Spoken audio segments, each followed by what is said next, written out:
একটা গোপন সংবাদ পাই যে বদরুল হক বাড়ি চুরাইবাড়ি নন্দীপাড়া, ওনার বাড়িতে প্রচুর ব্রাউন সুগার মানে হিরোইন মজুদ আছে।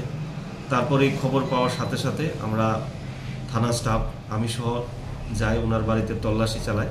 তল্লাশি চালিয়ে আমরা মোট 60টি সাবানের কেস উদ্ধার করি। তার মধ্যে প্রত্যেকটি সাবানের কেসের মধ্যে হিরোইন ছিল। তো মোট হিরোইনের পরিমাণ প্রায় 78.50 গ্রামের মতো। এরপর আমরা তা সিজ করি। সিজ করে যে আসামি বদরুল হক ওনাকেও অ্যারেস্ট করি, থানাতে নিয়ে আসি। তারপর ওনার বিরুদ্ধে আমরা NDPS ধারায় সৌমোটো মামলা নিই, যা চুরাইবাড়ি থানার কেস নম্বর 2/2025 ধারা 22B 25 29 NDPS অ্যাক্ট।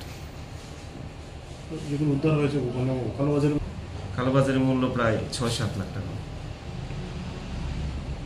জিজ্ঞাসাবাদে ও স্বীকার করেছে ওটি বিক্রি করার জন্য ওর বাড়িতে মজুত রেখেছে। বাকি জিজ্ঞাসাবাদ চলছে, এটা আমরা তদন্তের স্বার্থে এখন আমরা এটা গোপন রাখছি।